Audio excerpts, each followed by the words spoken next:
Hey guys, good morning. It's Tony. Don't mind the water in the background. It's just, I wanted to make this video because I don't think I've ever been. I'm not necessarily the biggest fan of AMC. I'm more of a, GME elitist, if you want to call it that. um, but I don't think I've ever been more bullish on GameStop than I am now. And this is coming from someone who doesn't really like AMC or doesn't follow it too much and has lost thousands of dollars playing the wrong side of AMC, right? So as of right now, I do think that there's a strong chance that you can actually see over $100 AMC in the next, I don't know, couple, maybe month or two.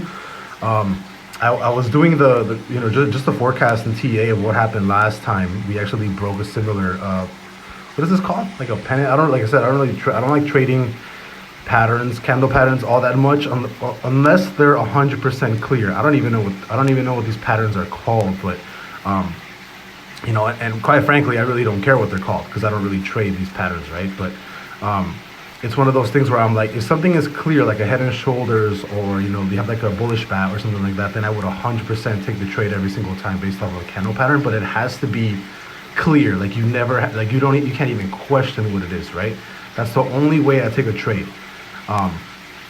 Let's do 647, right? Let's do that.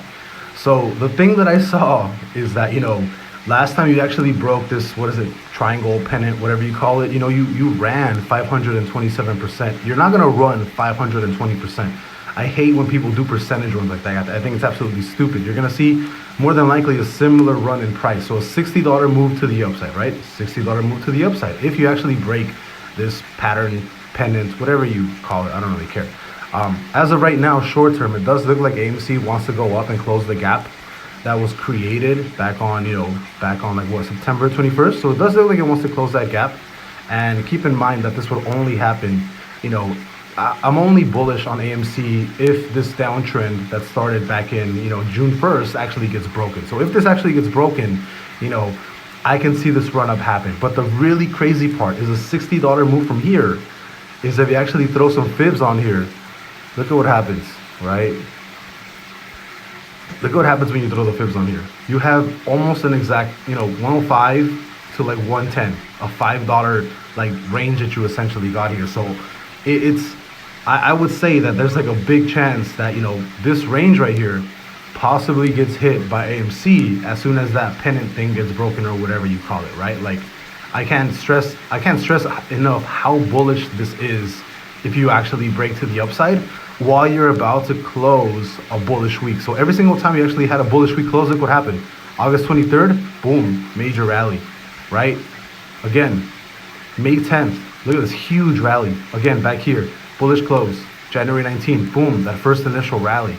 So every single instance of a bullish close, you had an insane push up. And the thing is now, you actually are going to close possibly this week or next week, a bullish week, right when you're on that descending trend right there, which is absolutely insane to even think about. So I can definitely see something playing out like what happened here, right here. Because guess what? There's a very strong chance that downtrend gets broken.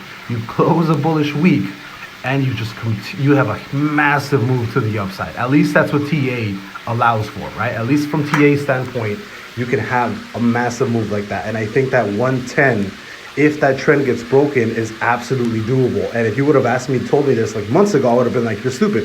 AMC's not going to run to over $100.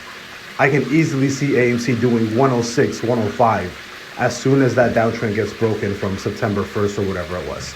Absolute insanity. I'll see you guys later. Bye-bye.